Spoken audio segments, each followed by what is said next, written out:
6 minutes because we didn't do the approval of the minutes. So then, was there public comment for that? Because we didn't do a violation, it's a violation of the Brown Act, the 5.0. I think we went straight to, so would that be 6 minutes, like the 3 for the comment? Is that right? Did I get that right? And then it would be the 3 for public comment? I'm not really sure what Is it on the you're agenda? asking. I'm sorry? I'm not sure what you're asking, but go ahead and speak if there's something you need to Okay, speak on. because Go it, ahead. well, I just don't want to, because it would be like taking over the time. Okay, Go all ahead. right, We'll then I'll monitor. do the approval of the minutes first, and then I'll go to the regular public comment. I'm speaking today before you because the minutes you approved are inaccurate and misleading. What the minutes say is that trustee Ryan McCachran requested information on the cost of responding to public records request, and that's it. Is that what happened? You were all here, I saw the video. That's not what happened. He said, is a male government official in public office to target, shame, and retaliate. I am the whistleblower in this case. I think it's pretty obvious about that. For me, exposing wrongdoing. Do you guys understand why this is a problem? He said to the board, you want to make us look bad? I'm going to make them look bad to the taxpayers. If you don't want something, if you're worried about what's in the PRA, hey, guess what? I'm an open book. I ain't got nothing to hide. Go ahead. I did my job as a mandatory reporter. Naming a private citizen is retaliation. Thank you for the documentation. No wonder why teachers are afraid to make mandatory reports. This is what you vote in, ladies and gentlemen.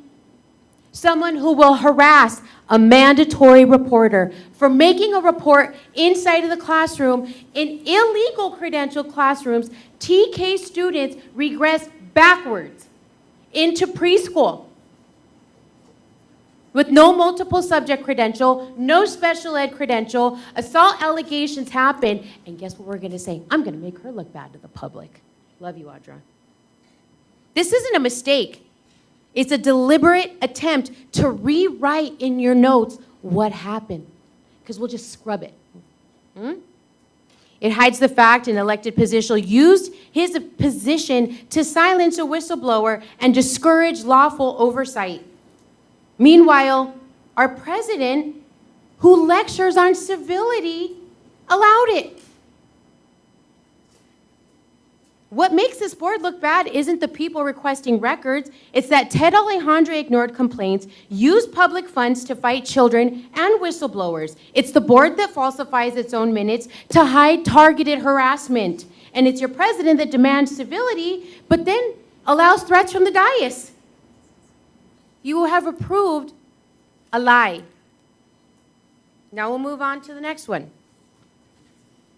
I have been speaking out publicly about what's really happening inside the system. And because of that, more and more employees are coming to me and they're talking.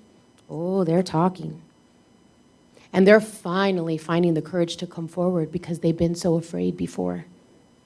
They're talking about retaliation, intimidation. They're talking about how making a report can ruin your career. They are afraid of all of you. What one story that I heard, it says it all. The superintendent's own wife, according to an employee, was reportedly involved in an assault against a board trustee after a meeting. The conflict started because that trustee voted against giving Ted Alejandre a salary increase. So I guess if you don't vote for his salary increase, you get assaulted. Did any of you guys look into this and do anything about it?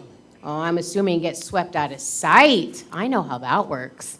I got thrown out for making a mandatory report in illegal classrooms. That's funny. And then here's the part that makes it crystal clear. I kind of get it now. Ted Alejandre's own Form 700 shows he received a decorative knife from the San Bernardino County Sheriff, a knife. Not a certificate, not a plaque, a weapon handed to the most powerful man in the system by law enforcement himself. And we're supposed to believe he's not protected. That's not a gift, that's a message. We got you, you're untouchable. And maybe that's why Trustee Ryan McCachran didn't want the public digging in too deep and threatening people over public records requests. Because if we see too much, we might start asking why those in power are getting protected and everybody else gets punished. The truth is, working under this leadership feels like it is working for a cartel boss. Someone spoke about that. That's the level of fear people experience. How about when they named me out? Charlene Sprague named me out in a cute little email, and then it affected my daughter for making a mandatory report. You guys are cute. I'm not afraid of any of you, and you will not silence me.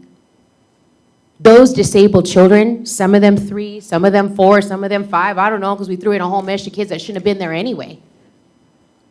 I'm their voice, and I'll speak it loud and clear. I am not afraid. This job has one job right now, open investigation in that assault. Conflicts of interest, law enforcement connections, protecting the superintendent. Stop shielding the king. Stop pretending you don't see what's happening. Every time you stay silent, you are complicit and the public is done being lied to. Thank you.